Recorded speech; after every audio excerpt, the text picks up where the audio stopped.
এক রাতেই নিজের সব সৌন্দর্য হারিয়ে ধূসর মৃত্যুপুরীতে পরিণত হয়েছে কলম্বিয়ার অন্যতম প্রধান বাণিজ্যিক শহর পেরেইরা।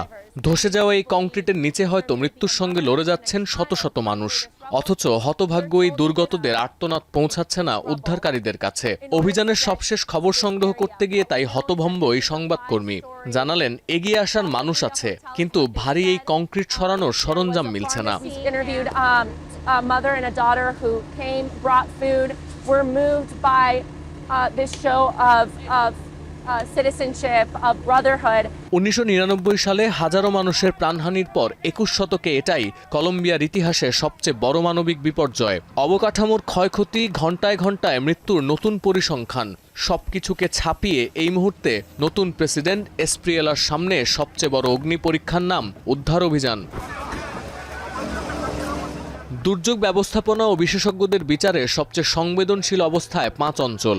তৃতীয় বৃহত্তম শহর কালিতে ভবন ধসের সংখ্যা সবচেয়ে বেশি, প্রাণহানিও সর্বোচ্চ।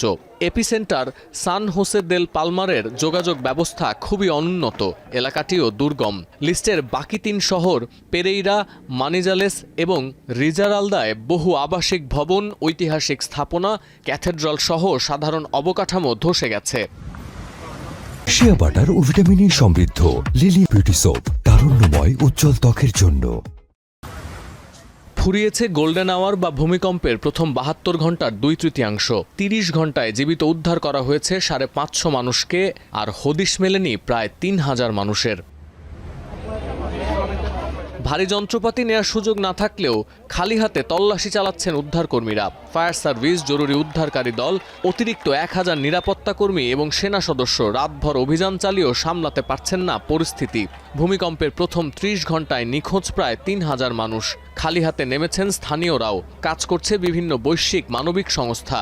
দেখা যাচ্ছে 7.4 মাত্রার ভূমিকম্পের পর অন্তত 21টি আফটারশকের কারণে উদ্ধার কাজের ঝুঁকিও বেড়েছে কয়েক গুণ। তবে সিএনএনের বিশ্লেষণ, এমন ভয়াবহ দুর্যোগ মোকাবিলার যথেষ্ট প্রস্তুতি ছিল না কলম্বিয়ার। এর সঙ্গে যোগ হয়েছে ভৌগোলিক প্রতিকূলতা, দুর্বল অবকাঠামো, যোগাযোগ ব্যবস্থার বিপর্যয় এবং চলমান রাজনৈতিক সংকট। এপিসেন্টার এবং এর আশেপাশের ক্ষতিগ্রস্ত এলাকাগুলো পাহাড়ি ও দুর্গম হওয়ায় কাজে আসছে না ভারী সরঞ্জাম।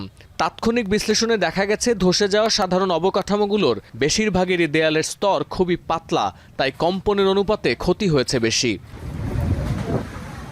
এখানেই শেষ নয়, গোটা কলম্বিয়া যখন পরিবারের হারানো স্বজন, বন্ধু, প্রতিবেশী, সহকর্মীর খোঁজে দিশেহারা, তখন পরবর্তী বিপর্যয়ের পূর্বাভাস এবং সতর্কবার্তা জাতিসংঘের।